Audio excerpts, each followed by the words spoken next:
Muito bem, nós estamos então já em contato com o nosso parceiro aqui da Rádio São Sabelo, o homem que apresenta sempre o Debates e Opiniões no sábado, e agora também estamos aí já nos habilitando, né, para também a qualquer momento entrar no ar com nossos ouvintes. É o que ele está fazendo agora. Alô, Itamar Santos. Direto aqui da refinaria Alberto Pasqualini. Conseguiu ter estrutura para chegar até a refinaria, e a gente está conversando com o pessoal do sindicato, o pessoal aqui da refinaria Alberto Pasqualini. A gente está com o Wagner e com o Edson.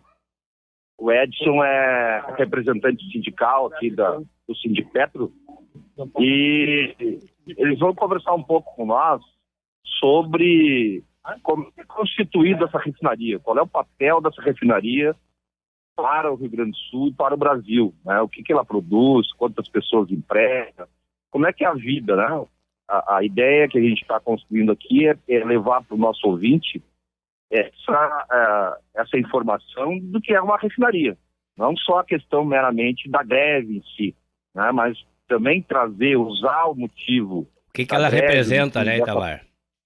Isso, dessa parada para a população entender, primeiro, como que funciona, né? Como é que é essa questão da produção de petróleo.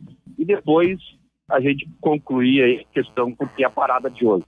Então, bom dia, Edson, a Rádio São Sabel, gostaria aí de te ouvir um pouco contando assim a história, né, de como funciona a produção de vocês, o trabalho de vocês, o dia a dia, o que os trabalhadores petroleiros fazem aqui. Bom dia, Itamar, bom dia, ouvintes. Nós trabalhamos aqui na refinaria Alberto Pasqualini, somos conhecidos como os petroleiros, e a nossa atividade é basicamente abastecer o mercado com derivados de petróleo. Nossa empresa, a finalidade dela é processar petróleo e transformar em diesel, gasolina e o gás de cozinha, que são os principais produtos que a população consome.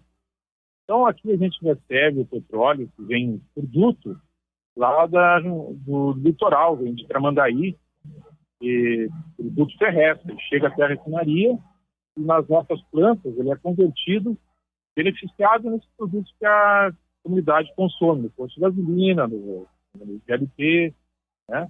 E a gente tem essa finalidade aqui, de produzir o derivado. Para as pessoas entenderem que uma refinaria não é como uma fábrica. Uma fábrica, o operário desligar a máquina, ela para de funcionar. A refinaria não funciona dessa maneira. Ela é um processo, e uma vez entrando em operação, ele precisa, para ser desligado, ele precisa no mínimo 2, 3 dias de manobras técnicas, operacionais, para que todo aquele petróleo que está em processo seja deslocado, todo o que está em processo seja polido no instante. Então, é um processo contínuo, ele está sempre em operação, então a gente vai seguindo os procedimentos operacionais para manter a planta em operação. Hoje, no momento, a gente tem um turno que está lá dentro, mantendo a planta operando. Esse turno está lá na refinaria, já fazem 24 horas, né? Então, são as mesmas pessoas que estão dentro da refinaria às 24 horas, tocando a operacionalidade da planta. Então, a nossa greve são os outros turnos que não entraram, né? Que estão aqui fora fazendo solidariedade. É importante também lembrar que a nossa mobilização começou em solidariedade a uma causa justa, que é a causa dos motoristas caminhoneiros, os motoristas de aplicativo, que consomem a gasolina, e motoboys que estiveram aqui fazendo protesto contra essa política de elevado preço dos derivados de combustível. Um caso clássico que a gente tem é o GLP, que nos últimos 2 anos, o gás de cozinha aumentou 80%. né? Então, aquele produto básico que todo mundo tem em casa, é o GLP, que é comum a todas as famílias, ele sofreu um aumento abusivo.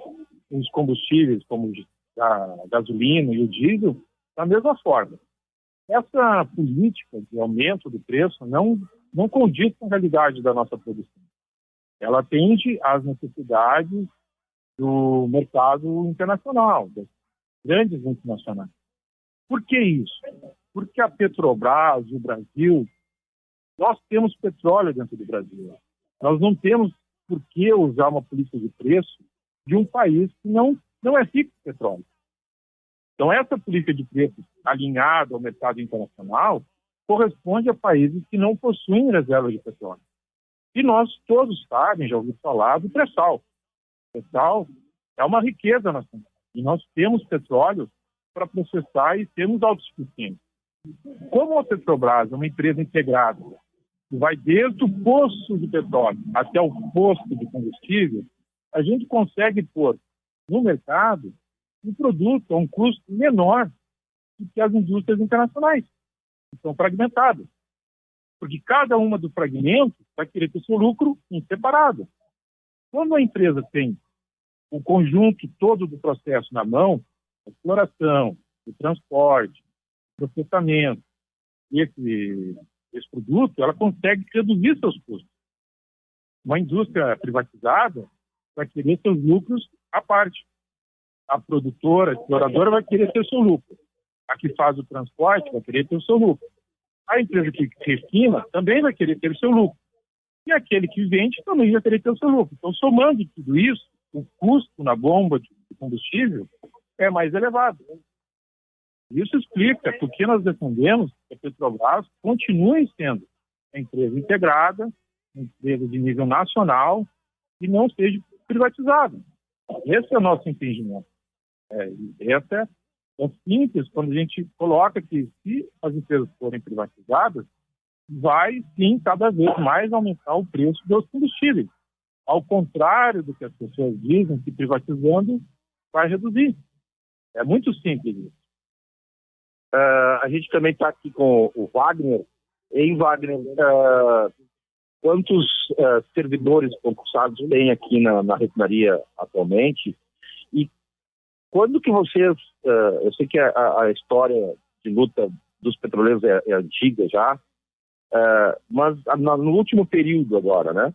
Essa política mudou a partir de quando? Quando que vocês perceberam a diferença do que estava sendo nos últimos anos e agora, atualmente, que forçou vocês a fazer toda essa movimentação e a gente está vendo aí o preço lá para o consumidor final?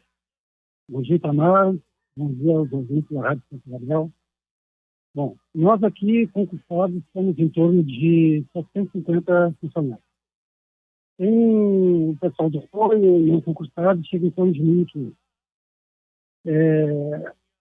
Desde que o presidente Michel Temer assumiu com o golpe, no qual foi retirada a presidência Dilma, eles adotaram uma política de preços internacionais do petróleo. O que isso acarretou para nós todos, não só nós, como consumidores finais? Acarretou toda essa questão que vem culminar com o preço abusivo dos combustíveis, que veio agora, nesses últimos dias, onde companheiros caminhoneiros e demais pessoas que dependem dos combustíveis, dos derivados, já fazerem essa paralisação. Bom, o que a gente está dizendo? O que a gente diz, repórter, é que não há necessidade dessa política. Porque como o companheiro Santerola Edson aqui dentro frisou, nós temos capacidade de abastecer o mercado com um preço que seja condizente com a nossa realidade. E nós, brasileiros, não recebemos em real.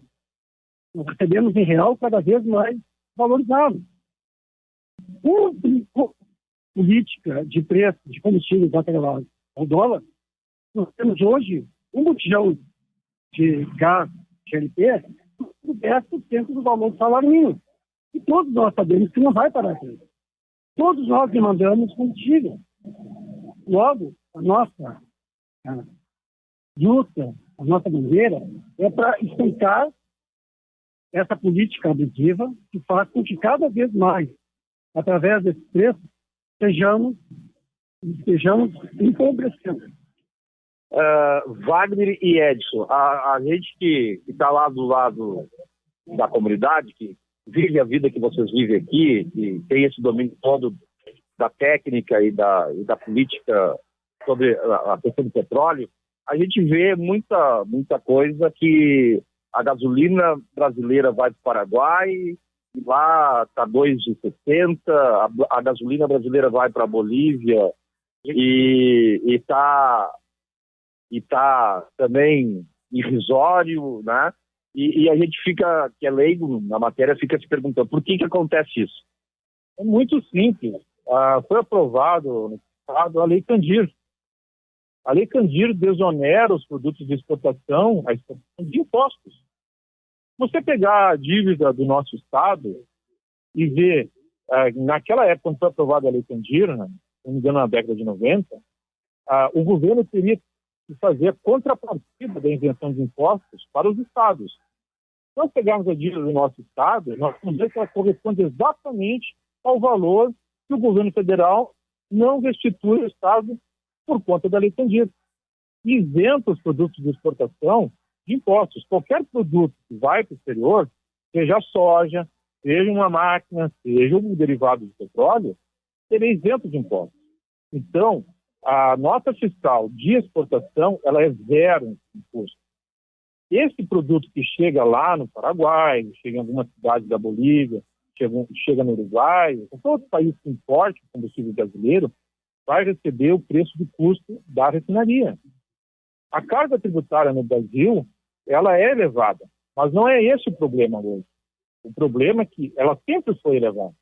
Hoje, o problema é que o preço de saída da refinaria que está elevado. É isso que nós estamos questionando.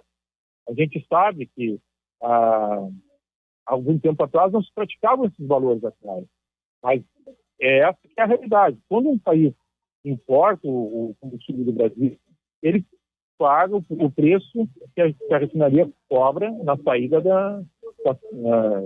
do tanque. Essa é basicamente o motivo por que outros países que têm importado o combustível do Brasil têm um valor mais baixo. É bem claro isso e as pessoas podem pesquisar e compreender melhor dessa maneira. Então, Wagner, para a gente ir concluindo, dá para dizer que a Petrobras ela é lucrativa e ela pode ser economicamente social. Ela pode investir também na produção nacional e manter um preço equilibrado para o consumidor final. Positivo, cara. A Petrobras ela é viável, consegue lucrar seus lucros com preços módicos, né? Preços que atendam a capacidade da população e mesmo assim se mantenham entre as maiores petrolíferas do mundo. Qualquer coisa em contrário é balela, é papo de privatização, com o intuito de simplesmente de entregar o grande peso que nós temos hoje do petróleo, que é o nosso pressão. E agora tu estava falando, me surgiu uma outra, nós estávamos conversando antes, esse, vamos dizer assim, esse bem natural, essa cadeia econômica, essa fonte energética, é isso? Ela vai durar mais do que 100 anos, 150 anos.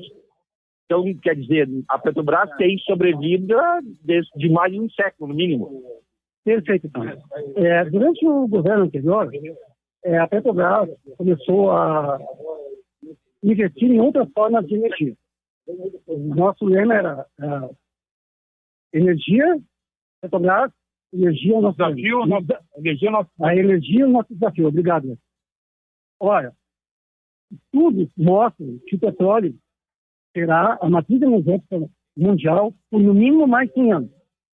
O companheiro Edson antes estava relatando aqui, que temos conhecimento de pré-sal, mas não sabemos ainda se não existem outras fontes no Brasil que possam, né, nos abastecer com mais petróleo. Abrir mão dessa fonte energética, abrir mão da capacidade da Petrobras, sinceramente, para nós, é uma burrice. Então, mais justifica o planejamento da Petrobras anterior, que estava buscando outras fontes de energia renováveis e menos poluentes, porque também o petróleo é findo, mas é findo daqui a 100 anos. É importante essa pergunta no sentido da capacidade técnica da Petrobras de desenvolver tecnologia. Vou dar um exemplo para vocês. Mais de 90% das patentes de invenções de tecnologia do Brasil são da Petrobras. Mais de 90%. Arriscaria, não sei o exato dado, mas muito mais. O grande desenvolvedor de tecnologia brasileiro é a Petrobras. Nós estamos jogando no lixo essa tecnologia, essa capacidade, no momento que a gente abre mão de desenvolver essa capacidade. Nós não desenvolvemos apenas tecnologia na área do petróleo, nós desenvolvemos também experiências em outras áreas para preservar a empresa. Então, os cientistas estudam N formas de energia. Um exemplo, a energia das marés. Sabe-se que as marés podem ser convertidas em energia, certo? Então, isso está em estudo, e a Petrobras está estudando isso. A gente sabe que existe, o petróleo um dia vai acabar, e a empresa vai ter que se manter. Mas, então, essa capacidade que nós temos de desenvolver tecnologia é um trunfo, e é isso que está sendo atacado. No momento que a gente aceita a privatização da empresa, a gente está entregando para as multinacionais, para outras empresas, a nossa capacidade de desenvolver tecnologia. A greve, a paralisação de 72 horas proposta pelos petroleiros aponta para isso. Né? Além de produzir petróleo, a Petrobras produz tecnologia, ciência e planeja o seu futuro daqui a 100 anos. Positivo. Os estudos, a Petrobras trabalha sempre com cenários de 10, 20 anos, olhando a projeção de consumo de energia nesse mercado. Então, ela estuda essa projeção e estuda quais os meios que ela vai garantir a sua permanência no mercado ao longo do tempo. Então, se o mercado demanda maior consumo de um determinado derivado, ela tem que se adequar a sua produção a esse mercado. Entende? Então, por isso, a Petrobras, vendo a necessidade de aumento de combustível ao longo prazo, investiu na exploração do pré-sal, investiu na construção de plataformas dentro do Brasil, investiu na exploração desse óleo que está lá no fundo do mar. Esse é uma empresa com visão estratégica. Hoje, o que nós estamos tendo não é uma empresa de visão estratégica, estamos vendo uma empresa com visão meramente de mercado. Né? E a gente entende que a Petrobras tem uma função social, de desenvolvimento social e desenvolvimento tecnológico nacional. Então é isso aí, Celso. Nós poderíamos fazer uma manhã inteira aqui com a programação. Eu também estou aqui com o nosso amigo, o Saul Fontoura,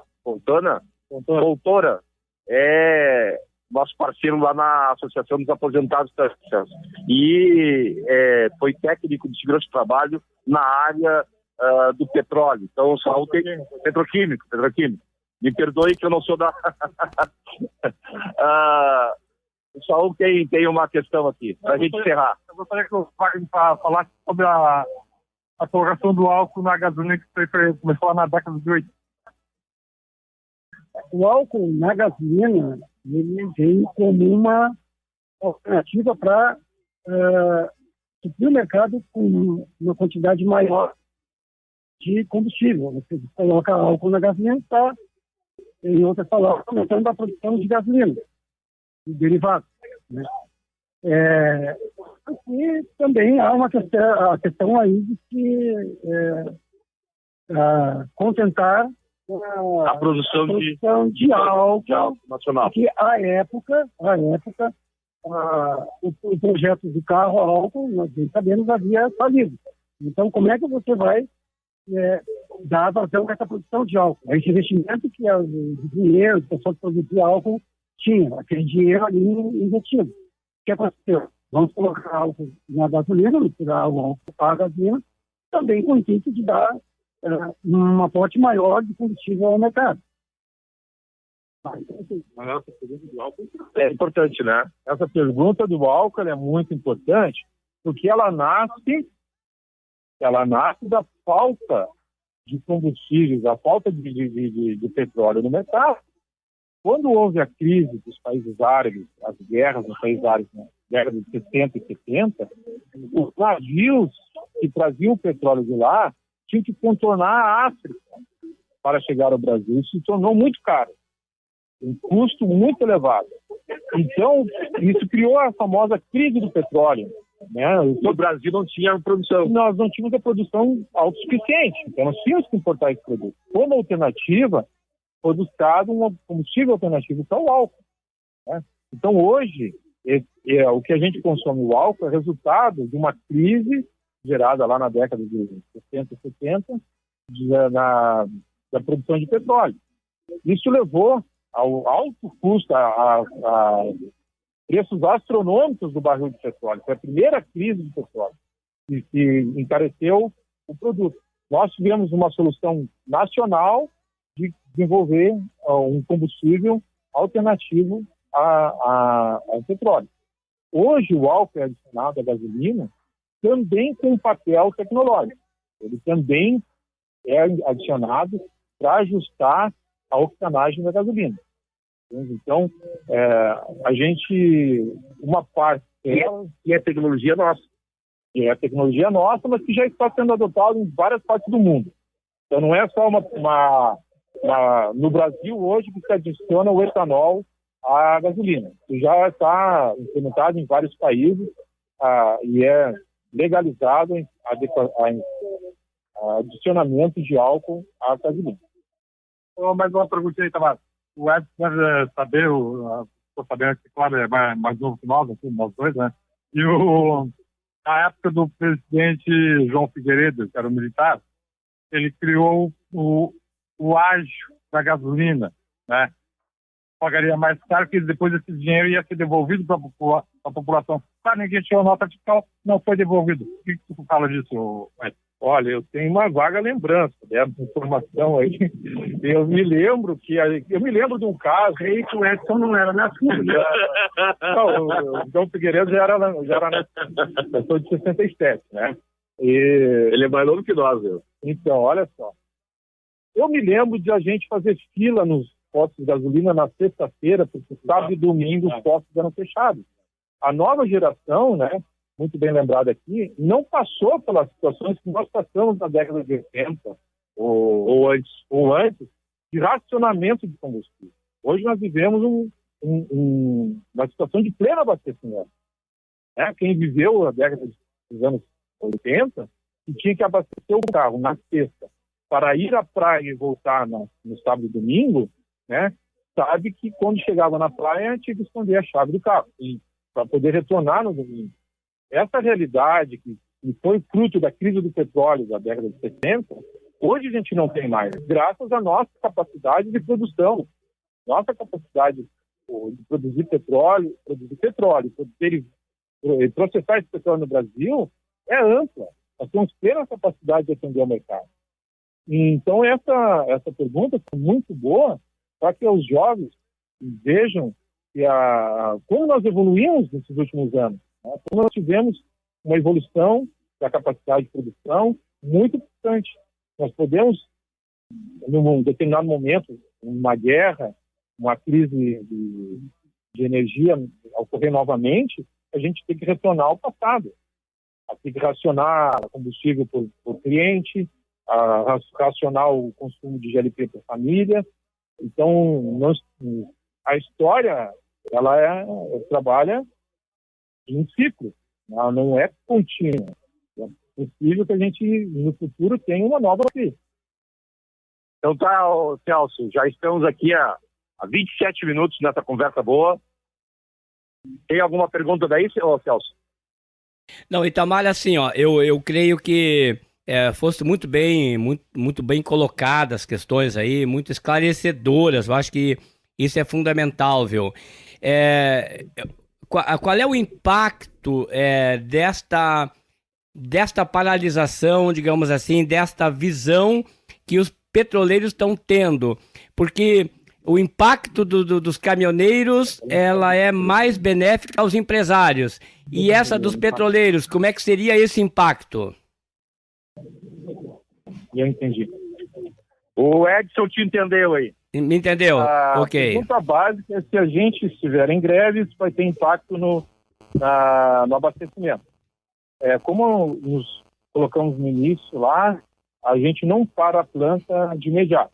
A planta precisa de um procedimento com segurança para que ela pare de produzir. Esse procedimento não foi implementado. 2, 3 dias para que se inicie uma paralisação de planta. Então, a produção permanece. Né? O que uma emergência ocorrer, então, aí pode ocorrer uma paralisação de planta. Então, hoje, o abastecimento, dependendo da nossa produção, não vai ocorrer o desabastecimento. Nossa greve é uma greve de protesto contra a venda desse mercado aqui, a venda da refinaria do Rio Grande do Sul para uma única empresa. Então, quem não está lá dentro hoje, está em greve aqui na frente, está protestando contra o aumento de preço dos combustíveis e contra a venda da nossa refinaria para uma empresa privada. Então, nós temos desses dois objetivos, né? Mas ainda nós não estamos comprometendo a produção de combustíveis, né? Com a nossa greve, porque deveria ter seguido um procedimento de paralisação de planta que a empresa não executou. E como os caminhoneiros não transportaram os seus produtos, o produto para os postos de gasolina durante praticamente uma semana, os tanques estão bastante abastecidos e ainda tem combustível para atender ao mercado por um bom tempo. E durante, o Wagner estava nos lembrando aqui que durante a paralisação dos caminhoneiros, a produção da refinaria não parou, então tem estoque para alimentar aí muito tempo. E o Ed estava nos falando, Celso, que para parar as máquinas, vamos dizer assim, né, leva um certo tempo. Perfeito. Né? Então não é de um dia para o outro que aperta o botão e está tudo parado. Tá. Tem todo um procedimento técnico de segurança para o negócio não explodir. Perfeito. Para nós que somos leigos, mais ou menos disso. Tá, mas Itamar, assim, ó, eu não sei se eu fui claro aí na colocação.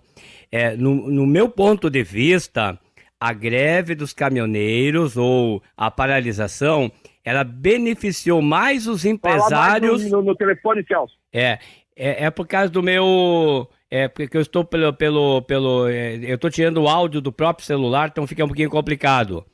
Mas assim, Itamar, a greve dos caminhoneiros facilitou mais a vida dos empresários, a grosso modo. A dos petroleiros vai beneficiar a quem? Essa é a minha pergunta, que eu gostaria de deixar mais clara para o povo. Entendi. O Celso está perguntando, essa greve beneficia quem? Nós estamos lutando para que ela beneficie toda a sociedade brasileira, em particular a sociedade gaúcha, que à medida que for vendida essa refinaria aqui do Rio Grande do Sul, a Refap, a empresa que vai comprar essa refinaria vai passar a adotar políticas de preços cada vez mais elevados. Então, nosso objetivo é a redução do preço de combustíveis e combater a política de privatização, para favorecer toda a sociedade. O Wagner estava me falando aqui, Celso, que desde sábado para cá, a fazer uma semana já, a gasolina já subiu 2 vezes. Perfeito. E a venda da Petrobras vai tornar mais fácil o aumento de preço, que não vai ter controle público para mediar isso. É isso, né, Wagner? Sim, a partir do momento que a Petrobras seja fragmentada, os preços serão controlados pelo mercado. O mercado vai olhar o lucro, o mercado não vai olhar a necessidade da população brasileira.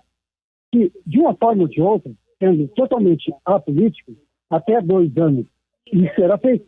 E, totalmente contrário ao que se diz e que se propaga, né, a Petrobras não perdeu dinheiro com isso. A Petrobras não teve, à época, os preços controlados sem deixar de lucrar. E, diga-se de passagem, investindo, haja visto o que aconteceu com a refinaria, que está, digamos assim, basicamente triplicou de tamanho. Foi investido na qualidade do diesel, hoje produzimos o diesel S10, um diesel praticamente sem enxofre. A gasolina, então, nem se fala, porque a gasolina que sai da refinaria, ela é uma gasolina de extrema qualidade. Ela é igual ou melhor do que qualquer outra gasolina produzida em qualquer parte do mundo. Detalhe, é bom que se saliente que desde que começou a paralisação dos caminhoneiros, em toda essa negociação que de lá para cá se estabeleceu, só o diesel baixou. A gasolina, de lá para cá, teve 2 aumentos. O gás de cozinha, eu não tenho notícia, mas não se falou em baixar. E a tendência é que continue subindo. Por que as duas lutas, as dos caminhoneiros e das pessoas, dos transportadores em geral, vêm de encontro a nós? O que nós estamos pleiteando é um controle dos preços dos combustíveis para que sejam, né, de acordo com o que a população consegue pagar. Não adianta você baixar o preço do diesel e continuar subindo o preço da gasolina, do GLP, que não vai atender a população. Essa é a nossa luta. Porque nós sabemos que a partir do momento que se privatizar a Petrobras, volto a dizer, o mercado vai controlar os preços. O mercado não vai olhar para o salário do povo, daquela pessoa que ganha um salário mínimo e tem que sustentar a sua família. O GLP vai continuar subindo, a gasolina vai continuar subindo, e você pode dizer, eu não tenho carro, não tenho moto, mas a partir do momento que você precisa se deslocar, que você paga o transporte para ir para a escola, para ir para o seu trabalho, você vai estar pagando preço que tem no cálculo o preço dos combustíveis. Você precisa comer. Para você comprar no mercado, você paga o preço que tem ali dentro o preço dos combustíveis. Você compra GLP. Hoje, se você ganha um salário mínimo, o preço do GLP está em torno de 10% do seu salário. Essa é a nossa luta.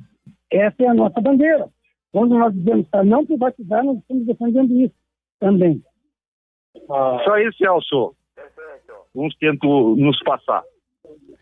Não, perfeito, Itamar. Eu não sei se você está me ouvindo bem, mas nós estamos acompanhando e eu acho que é importante isso.